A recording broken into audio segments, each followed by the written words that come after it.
So, hi guys! Magpapadentist tayo ngayon and nag-ready lang tayo and gagamit tayo ng sunscreen which is the Hickory sunscreen. Luma pa itong gamit ko. So, ito kasi yung last na nagamit ko. Inuunti-unti ko lang din siya. And o-order na tayo ng panibagong sunscreen. Ito ang ginagamit ko sa daily use ko kasi sobrang light lang niya and grabe yung coverage niya. Hindi ka papahiyain. So, yan. For me kasi para siyang BB cream like ng ano ba yung gamit kong Korean brand doon? Kalimutan ko kung anong brand na nga ba yun. Basta Korean brand yung gamit ko dati na BB cream. So, yun yung naalala ko sa texture niya.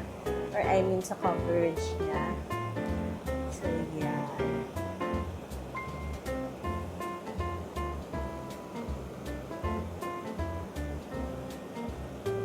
Bakit na-stop? Na-stop ko siya.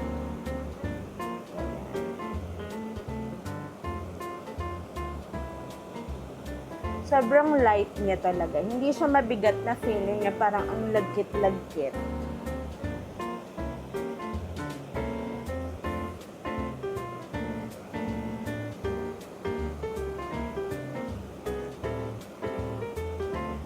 And for my lips, of course, Arcadia Beauty ang gagamitin natin. Yung Pristine and Divine ko is ubos na. Kaya ito na muna. Velvet Blur Lip Tint ni Arcadia Beauty.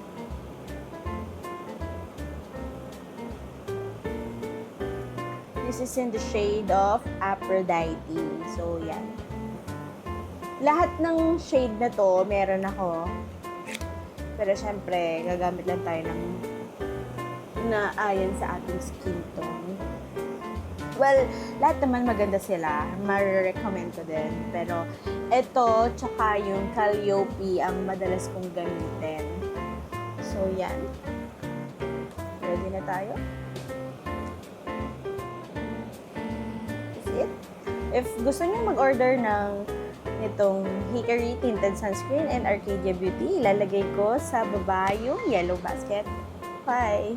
Guys, tapos na tayong magpa-dentist. May pupuntahan tayo ngayon. Magdadala tayong fruit basket sa lola ko. So, tara!